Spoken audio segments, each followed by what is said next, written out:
Assalamualaikum warahmatullahi wabarakatuh. Perkenalkan nama saya Elsa Sekran, NIM 20301 dari kelas RMIKB Angkatan 22. Di sini saya akan mengerjakan tugas yang kedua. Di sini yang pertama itu, apa yang membedakan server dengan klien? Sebutkan 10 perbedaannya. Klien adalah perangkat atau user yang melakukan suatu perintah data ke server agar mendapatkan informasi yang tersimpan di database server. Sedangkan server adalah komputer yang menyediakan data atau layanan yang diminta oleh klien. Server terdapat layanan yang sudah disediakan seperti layanan web server, database server, file server, proxy server, dan masih banyak lagi layanan lainnya. 10 perbedaan klien dan server.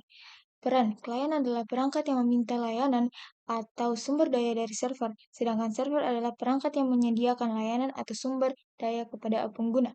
Akses sumber daya. Proses I.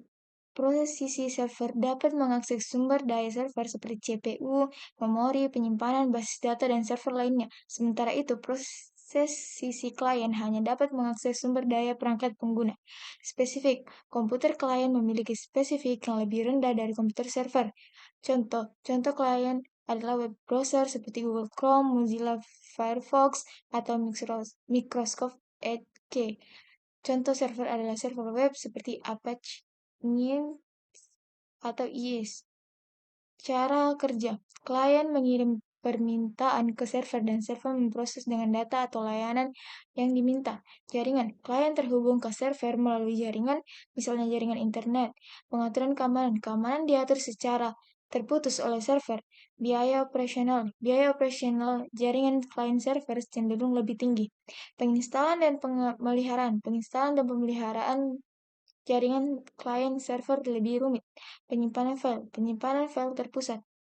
Yang nomor 2 itu sebutkan urutan kabel length. Urutan warna kabel LAN yaitu putih orange, putih hijau, biru, putih biru, hijau, putih coklat, coklat. Yang ketiga, sebutkan perintah untuk mengecek suatu koneksi internet. Perintah yang digunakan untuk mengecek koneksi internet di Windows adalah ping dan tracer. Kedua perintah ini digunakan untuk mengecek koneksi internet apakah terhubung ke server atau tidak. Yang keempat itu sebutkan masing-masing jumlah port dalam switch. Jumlah port pada switch bervariasi tergantung pada jenis dan ukuran switch. Berikut adalah beberapa contoh umum jumlah port pada switch. Yang pertama itu switch kecil, biasanya memiliki 4 hingga 8 port, cocok untuk penggunaan rumah atau kantor kecil. Switch standar entry level, memiliki 12 hingga 24 port, cocok untuk pengguna di jaringan skala kecil hingga menengah seperti kantor. Switch menengah, memiliki 24 hingga 48 port, digunakan dalam jaringan menengah hingga besar seperti di perusahaan atau organisasi besar. Switch modular, jumlah portnya dapat bervariasi tergantung pada modul yang digunakan dan bisa memiliki lebih dari 48 port. Umumnya digunakan di pusat data atau lingkungan jaringan yang sangat besar di mana kebutuhan dapat disesuaikan. Yang kelima itu sebutkan 5 fungsi dari modem. Switch access point, sebutkan 10 merek. Fungsi modem berfungsi sebagai perangkat keras yang menghubungkan perangkat ke jaringan internet. Mereknya itu ada router Wi-Fi Netgear, router Wi-Fi Huawei, router wireless TP-Link, router Wi-Fi D-Link, router Wi-Fi Tenda, router Wi-Fi Xiaomi, router Wi-Fi Asus, router Wi-Fi Trendnet, router Wi-Fi Lixi, router Wi-Fi Synology. Fungsi switch berfungsi untuk menghubungkan perangkat seperti komputer, printer, server, dan titik akses nirkabel dalam suatu jaringan lokal. Mereknya itu ada Cisco, NetGuard, Edimax, D-Link, Totolink, TP-Link, Mikrotik, Juniper Networking, Dell Networking, dan HP. Fungsi access point. Access point berfungsi sebagai titik akses untuk perangkat nirkabel agar dapat terhubung ke jaringan kabel. Mereknya itu ada Cisco, Ubiquiti Network, TP-Link, NetGuard, D-Link, Aruba, Mikrotik, Ruckus, Wireless, Linksys, Ageneus. Selanjutnya,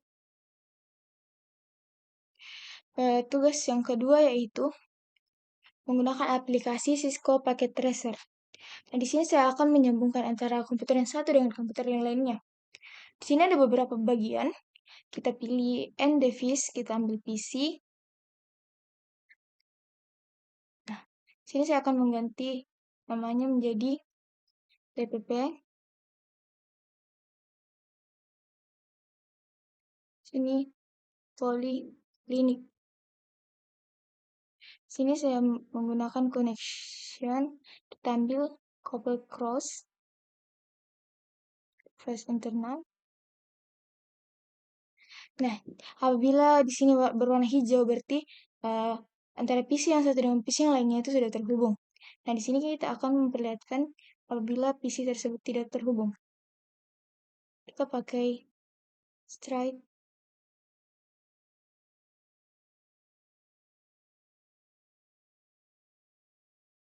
Nah, apabila di sini merah berarti ini PC-nya tidak terhubung. Selanjutnya kita akan menyambungkan,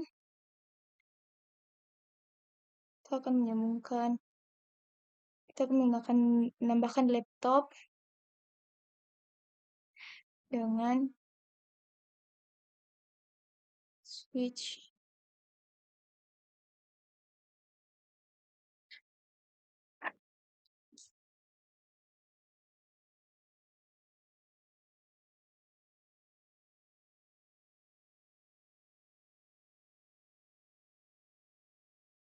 Nah, di sini saya akan mencoba untuk menyambungkan dari sini. Di sini kita matikan, terus sini kita buang. Lalu kita ini pindahkan ke atas, lalu kita nyalakan. Nah, di sini sudah terhubung. Sepertinya kita poliklinik, kita matikan dulu, pindahkan, kita nyalakan. Ini sudah. Selanjutnya kita akan menyambungkan ke laptop. Ini kita matikan, buang, terus ambil yang ini, kita nyalakan. Nah, nah, inilah gambaran apabila kita menggunakan akses point dan terhubung dengan PC 1, PC TPP, PC Poliklinik, dan laptop. Sini kita bisa mengganti namanya.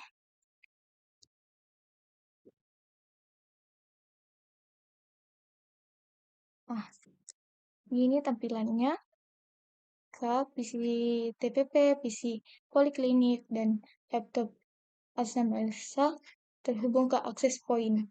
Bisa menggunakan hanya satu akses point. Mungkin itu saja yang bisa saya jelaskan. Kurang dan lebihnya mohon dimaafkan. Assalamualaikum warahmatullahi wabarakatuh.